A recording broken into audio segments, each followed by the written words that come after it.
Hi, I want to talk right now about William Wordsworth, one of the Romantic poets, and for some reasons, perhaps the most important one, not necessarily because of his poetry, which is very important, by the way, but because he wrote a work called Preface to Lyrical Ballads. Wordsworth and Samuel Taylor Coleridge published a collection of poetry called Lyrical Ballads. And if you take a look at the definitions of lyrical and ballad, you'll understand that that's actually an oxymoron. Okay, so lyrics are basically waxing away about some kind of idea, whereas ballads are a story. Think of like the Ballad of Robin Hood. So this is kind of oxymoronic. That's very deliberate. Wordsworth and Coleridge, of course, but Wordsworth wrote the preface. Wordsworth was creating what he felt was a new kind of poetry, a new definition of poetry. And the main thing to think of it is that previous to this time, what you may have studied in English 215, for example, poets like Shakespeare and Milton and Spenser, Chaucer, Beowulf, the character, not the poet, because we don't know who the poet was, wrote what we might call mimetic poetry. Mimetic. M-I-M-E-T-I-C. And mimetic poetry is a poetry of imitation. In other words, trying to show the story. Just tell the story the way it is. Or describe something the way that it is. Even if it's fanciful, like a dragon. Right? Even if it's something made up, okay, it's still mimetic poetry. What Wordsworth did is he turned the direction of poetry from outward to inward, and it becomes what we call expressive. Expressive poetry is all about feeling, emotion, okay? It's about the poet and what the poet goes through, okay? And this creates a humongous difference, okay? So, whereas before you had poets who were, well, people like Chaucer. I mean, Chaucer was a bureaucrat within the English government. Shakespeare was a playwright trying to make money. Milton was also heavily politically involved, as well as religiously involved in the issues of his time, right? The Puritan Revolution, etc., etc., etc. Spenser was kind of a governor, quote unquote, of Ireland, and he was not a very good guy when it came to that kind of stuff. Even all the way down to Alexander Pope, right? Poets were skilled. They were knowledgeable about the history of poetry. They used language well. They had a great vocabulary, etc., etc. But they weren't, besides that, considered special. They weren't special people. With Wordsworth, all of a sudden it's different, right? The poet becomes a special kind of person. Like people, but just more so. More in tune, more sensitive, more feeling. And then uses his linguistic skills, his, ability to write in meter, right, to create poetry, right? I'm going to read right from the very beginning of the preface, our section that we have on page 304 of our textbook, whereas he says, I hoped might be of some ascertain how far, by fitting to metrical arrangement a selection of the real language of men in a state of vivid sensation, that sort of pleasure and that quantity of pleasure may be imparted, which a poet may rationally endeavor to impart. So there are several issues out of that sentence right there. First of all, he maintains we're writing poetry because of the meter, the rhythm, right? If I were doing iambic. And That's important because it's not the same as prose, okay, which is a regular normal writing. Okay. This issue of the selected language, right, the language of men, the real language of men, this is to create a huge separation between Wordsworth and the poetry that came before him and was still being practiced at the time, where there was, shall we say, poetic diction, words and phrases that would appear in poetry that nobody in their right mind would ever actually use. Okay? He wants to make sure that, in fact, the poetry is what we might say real, using the real language that people speak, not some poetic diction which is kind of made up and only found in poems. Okay? One of the things that you'll see in Wordsworth and the other Romantic poets, for the most part, is what you might call an inversion of values. Things that were important to the poets before are now not important. Things that were considered low are now considered high. So, for example, the most obvious thing is that real language of men.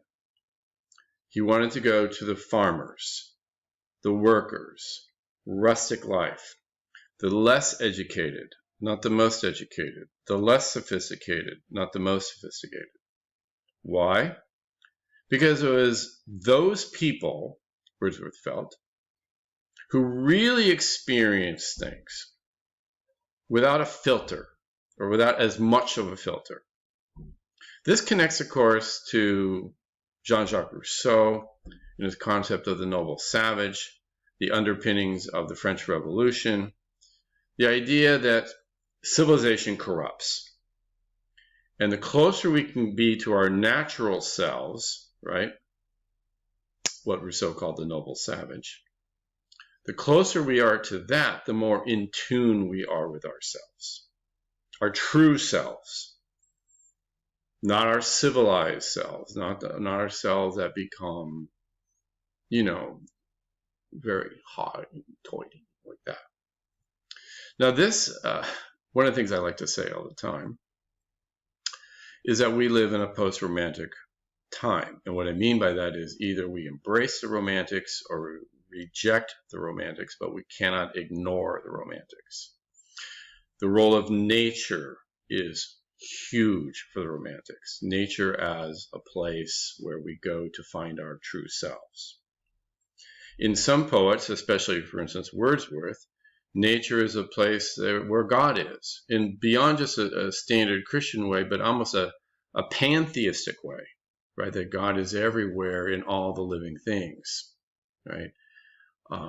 And that's part of the power of poems like Tintern Abbey and Intimations of Immortality, is the power of nature. And that continues with the rest of the Romantics. I mean, poets have always written about nature. Okay, that by itself is nothing new. But positing it as this place of respite and renewal and rejuvenation, well, you have to have gone through the Industrial Revolution, which is, of course, going on at this time period, to say, wow, we got to get out of the big city. We got to go to nature. Does that sound familiar? People do it today. We do it all the time. Going on, head up to Julian. Get out of the big city. Hell, Julian's too big. Go backpacking out in the mountains somewhere where nothing is around, right? We do this constantly, right? In a lot of different ways. So nature is highly valued, and that's coming from Wordsworth, and obviously others, but he's articulated it for us here in the preface. It's about personal experience. As I said before, the poet now becomes a very special kind of person, right? Man speaking to men. Sorry for the sexism, but that's how he wrote it. But the idea is that the poet feels things more deeply, and the role of the poem is to recreate that feeling for the reader. Okay?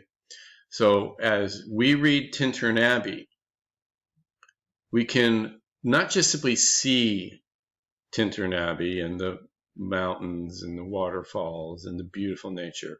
We want to experience, Wordsworth wants us, I should say, to experience what he experienced at that moment. He is doing his level best to place us in the same place, same time, same spot, same emotions.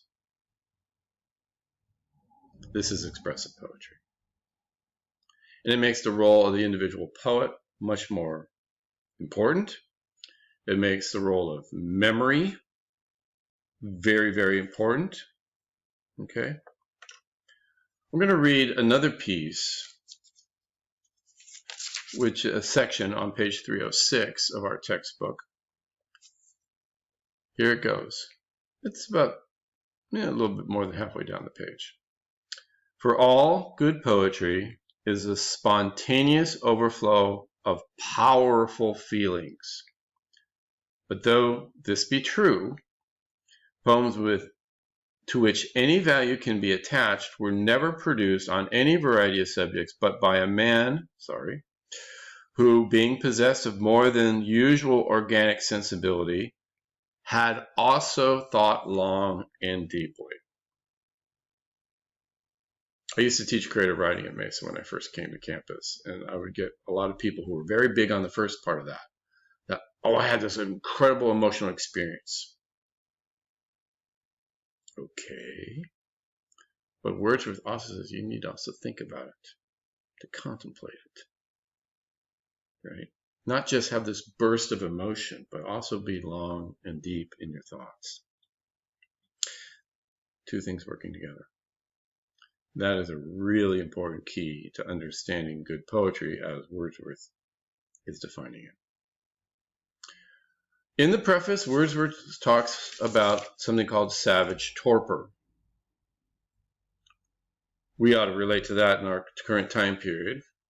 What he meant was, and he was speaking of the writing of his time, that everything seemed to get more and more dramatic in order to get an emotional response. So you go nowadays to a movie and it's a thriller and the hero has to kill off 50 people. Well, in the sequel, the hero will kill off 100 people, right? In other words, it just gets more and more and more because what you saw before was shocking, but now that you've seen it, you have to do more to shock somebody again. And his argument is people are becoming less and less sensitive, less and less able to be moved because of what he viewed in his time as the principal directions of novels and poems. Boy, he ain't seen nothing yet, huh? Because, oh my God, right? Nowadays, it's more and more and more. I just have a couple minutes. Let me just turn to page 310. The section says, what is a poet? He is a man speaking to men, a man, it is true, endued with more lively sensibility, and think of that as being able to sense things, not what we mean sensible as being, kind of, level-headed. More enthusiasm and tenderness, who has a greater knowledge of human nature and a more comprehensive soul than are supposed to be common among mankind. A man pleased with his own passions and volitions, and who rejoices more than other men in the spirit of life that is in him, delighting to contemplate similar volitions and passions as manifested in the goings-on of the universe, and habitually impelled to create them where he does not find them. That's the poet. And I think our contemporary times, we are probably more in that direction of when we talk about the artist, whether we're talking about a poet, a musician, somebody who's doing physical art like painting or sculpture. We tend to see our artists through this lens, right? Now, it's not always true, but I find it more true often than not. So when you take on Wordsworth, please, please, please begin by reading carefully Preface to Lyrical Ballads. Then take on reading Tintern Abbey. And after Tintern Abbey, read Intimations of Immortality, one of my favorite poems of all time.